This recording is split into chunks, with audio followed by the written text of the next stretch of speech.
The road and footpath on Victoria Viaduct has been closed to traffic and pedestrians.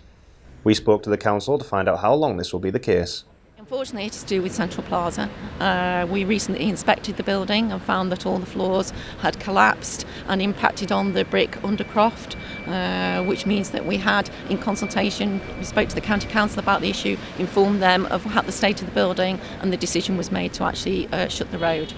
We are in the preliminary stage in terms of doing the assessment of what we need to do. It's most likely to be months rather than weeks, unfortunately, because it will take time to put any plan together and to implement that plan.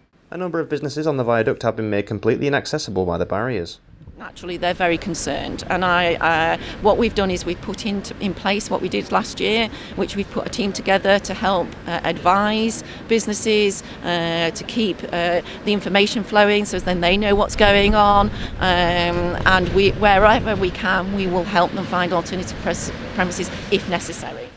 A statement from the Crown Estate reads, the Central Plaza Hotel is subject to an unusual legal process called a sheet, which relates to property which has become ownerless. As such, the hotel is not owned by the Crown Estate and we cannot take responsibility for its management or repairs, because to do so will contravene our commercial mandate as set out in the Crown Estate Act 1961. While we cannot take any active management in relation to the hotel, we are able to sell it to a suitable private owner. We are in discussions with the council with a view to running a tender to invite interested parties to put forward suggestions and proposals for the future of the building. However, we have not had recent correspondence from the council in respect of this. We have an expert coming up shortly who's going to assess the building and see what steps are needed.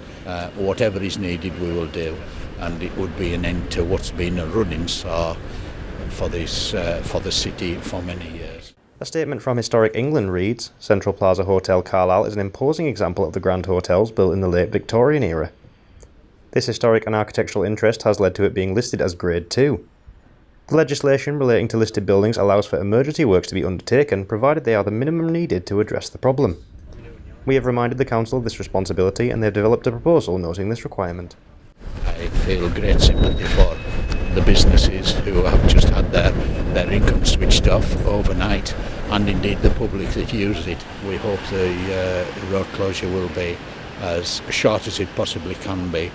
To be honest though, I don't envisage the road will be able to be opened very quickly. We spoke to some businesses located in the region of the closure to find out how it will affect them. It's going to affect us massively. We were closed a year gone May, and that had a massive impact on our business. We're just beginning to recover from that, and yesterday they came in and closed us yet again with no notice. It was an immediate closure on the viaduct. We have no access at all to our premises. Our concern is now to get our orders out to our customers. So we have no impact to our customers. We'll meet our customers' orders.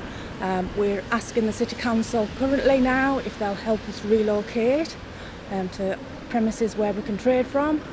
We're waiting for an answer.